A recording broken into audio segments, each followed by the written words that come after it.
So ngayon, discuss natin tong bagong play-to-earn game na to. So anime-inspired MMORPG NFT game.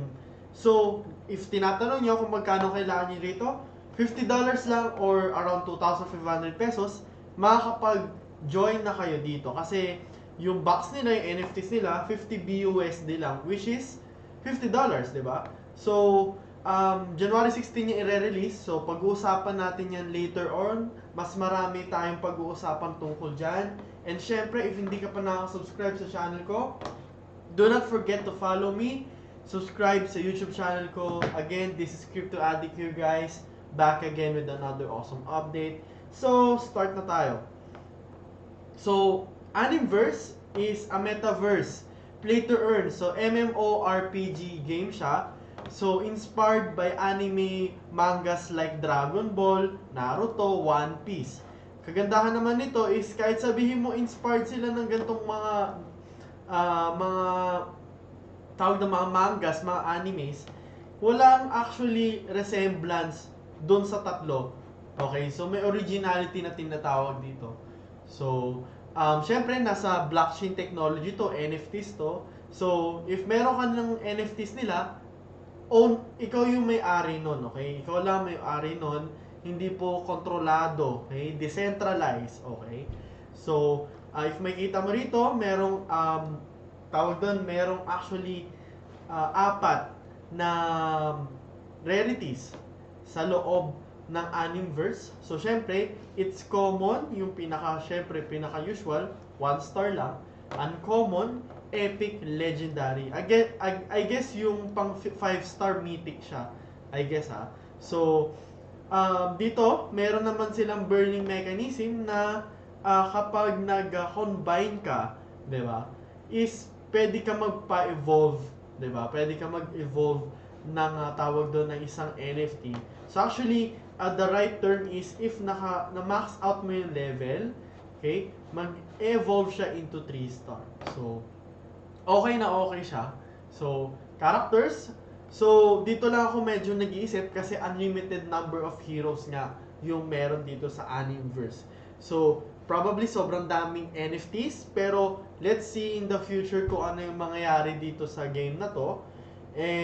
Tingnan muna natin kasi metaverse malawak ang metaverse, ang daming nakikijoin sa metaverse. So, meron silang white paper, guys, which papakita ko mamaya sa inyo. Pero syempre, andito na tayo sa website, di ba? Isa-isain na natin yung mga makikita natin dito sa website na to para wala tayong ma-miss out. So, quarter 1, kaka-release lang actually. Quarter 1 2022. So, re-release itong boxes nila. So, 1,000 lang yung available dito. 'Di ba? 1,000 lang. Tapos, February yung unboxing time. So, kagandahan nun is, syempre, kumbaga, sabay-sabay tayo mag-unbox sa February. And mas okay din yun na malalaman natin sa February. Para ibig sabihin na tawag doon, after nun, kasunod na yung game. Kasi, quarter 2, yung game is lalabas na. Tapos yung testnet din. So, sabay-sabay tayong mag-open ng box, di ba? Tapos tingnan natin kung mas worth it ba yung box or bibili na lang sa marketplace. Depende. Kung maubos ka agad yung box, edi marketplace talaga ang bagsak natin. Sana wag maubos kasi $50 lang to eh. Baka i-hoard ng tao yan eh. 'Di ba? So, ito yung roadmap nila, natapos na kagad sila sa kanilang mainnet launch, 'di ba? Ay yung public sale nila on the way na. Yung IDOs, yung testnet, yung story, world boss, dungeon is upcoming din this quarter 1. So maraming mangyayari dito sa quarter 1 na to. Tapos yung metaverse is syempre from quarter 1 to quarter 2 of 2023. So, hindi pa ako masyadong nag-expect sa metaverse kasi untested pa siya ng konti. Pero looking forward kung ano yung mangyayari sa metaverse this year, 'di ba? So, ito yung team behind Animverse. So, Docs naman yung team. So, pwede mo i-open yung link nila, 'di ba? Ayan no. Meron silang LinkedIn professional, 'di ba? CEO ng Animverse. So, I guess Vietnamese halos dominated yung team nila.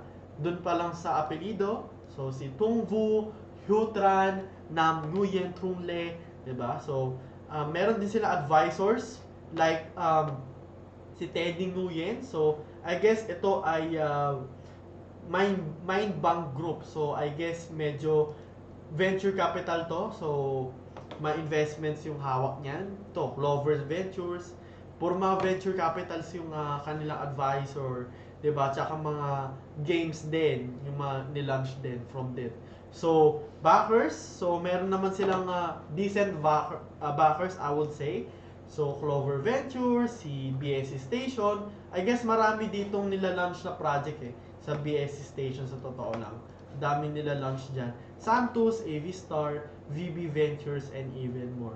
So, ngayon, tingnan natin yung paper, di ba? Tingnan natin kung ano yung makita natin sa paper na to. So, I think ito, so, revenue model, hindi pa masyado updated, pero, I guess may lalabas naman in the future kung paano actually sila kikita din. So, box open. So, this is given fees and taxes in marketplace, lalo na kung talagang active yung buy and selling sa Animverse, di ba? So, creation fee. So, pag gumawa ka ng NFTs, meron silang fee doon. So, doon din sila kumikita, which bumabalik din doon sa liquidity platform, lalo na play to earn. So, very important na as much as possible, mas maparami nila if kaya nila yung revenue model. Tapos, tokenomics. So, yung tokenomics is hindi pa clear actually. Yung tawag doon yung mismong in terms of yung in numbers, kasi hindi pa release yung IDO nila, wala pa sila nire-release na numbers. So, I guess nangangapa pa sila, and syempre, ang tokenomics, it's very important na hindi minamadali yan kasi dyan nakasalalay yung game. Okay? So, usually itong mga to, makikita mo naman sa mismong website nila, so no need to explain it din. So, focus tayo, balik tayo sa kanina. So, again, sa Animverse, hindi mo kailangan ng malaking pera. Okay? Makikita mo, since November, medyo sikat sila, 71,000 followers. Kailangan mo lang dito 50 BUSD lang, 'di ba? So, kapag may 50 BUSD ka, pwede ka na makakuha ng box. So, meron NFT diyan sa loob. So, makikita mo actually yung perks ng box, 'di ba? So, tulad niyan dito sa kanilang Animverse Substocks na article. So, ito yung selling event nila. So, whitelist testnet spot. So, syempre malalaro mo yung game sa testnet. Tapos, meron ka na rin character, skill, and set. Tapos, syempre, dahil bagong labas to, 'di ba? Ito yung pinaka-cheapest. So, probably, if na-sold out yan, magre-release yan in the future, pero mas mahal na. Ganyan yung galawan sa, sa Wax blockchain. So, it's very important na maging informed tayo para ibig sabihin, pare-parehas din tayong paldo. Alright? So, ito ilalagay ko rin to sa YouTube channel ko, sa YouTube description box para makita nyo rin. Pero kagandahan nito is 50 BUSD lang, makakapag-join ka na. Right? So, ito yung mga social channels nila. So, meron silang Telegram group. So, more than 100,000 na actually yung tawag doon yung nasa loob. So, join group. So, ayan, pwede kang mag-ask ng questions dito. Very easy to ask questions dito. And syempre, meron din silang Discord. So, join lang kayo sa kanilang Discord. So, meron din silang Facebook and Twitter. So, make sure to follow them. Ako, nag-follow lang ako last few seconds ago. Kasi kaka-research ko lang din ito. So, syempre, kayo na bahala dito guys. Kung ano yung judgment nyo dito sa tawag dun sa game na ito. Diba? So, kung gusto nyo mag-join, okay lang naman. $50 lang naman. 2.5 lang. Diba? So, it's very easy para maka-hoard or maka-join dito sa hype train ni Animverse. So, ako, kuha rin ako ng sarili ko. So, syempre, meron pa tayong 1 week kasi yan, Sunday. So, probably next week, Sunday, re-release na yung kanilang box. So, kayo na bahala. So, I guess sana may natutunan kayo sa video na ito. And syempre, huwag niyo kalimutan mag-subscribe sa channel ko. This is Crypto Addict here, back again with another awesome update. And see you on the next video.